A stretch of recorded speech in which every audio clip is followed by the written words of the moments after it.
کا الیکشن ہو چکا. نہیں، بڑا تعجب خیز واقعہ ہے، بڑا ہی شاکنگ ہے کہ الیکشن کمیشن آف انڈیا اپنا شیڈیول جاری کرنے والا ہے 13 تاریخ کے بعد کبھی بھی، اور اس سے چند دن پہلے الیکشن کمشنر صاحب گوئل صاحب اپنا استعفیٰ پیش کرتے ہیں. تو اس پر نہیں معلوم کیا وجہ ہے، کیوں انہوں نے استعفیٰ دیا. اور ہم نے مجلس نے شروع میں ہی ہم نے پارلیمنٹ میں جب بل لایا گیا تھا چیف الیکشن کمشنر کے اپائنٹمنٹ کا اور الیکشن کمشنر کا اپائنٹمنٹ کا، میں نے کھل کر کہا تھا کہ یہ غلط طریقے سے سپریم کورٹ کے ایک فیصلے کے خلاف جا کر حکومت چیف الیکشن کمشنر اور الیکشن کمشنر کو اپائنٹ کر رہی ہے. یعنی ایک تو پرائم منسٹر ہوں گے اس میں، اور دوسری کمیٹی کے ممبر ہوں گے ایک منسٹر، اور تیسرے جو ہے لیڈر اپوزیشن ہوں گے.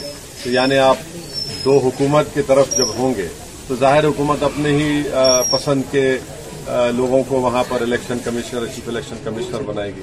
جو سرچ کمیٹی ہے، سرچ کمیٹی میں بھی پورا ممبر زیادہ حکومت کے ہیں.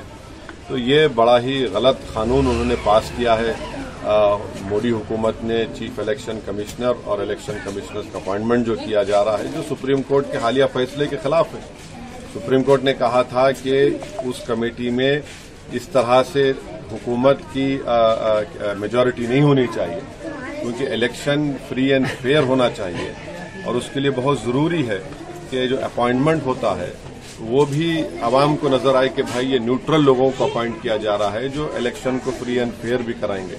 تو خیر مودی حکومت اپنے غرور اور تکبر کی ہمیشہ مظاہرے کرتی آ رہی ہے، اور ان کے پاس 300 MP ہیں، تو وہ سمجھ رہے ہیں کہ وہ سپریم کورٹ کے فیصلے کے خلاف جائیں گے، منمانی کریں گے. تو یہ جو قانون پاس کیا ہے غلط ہے.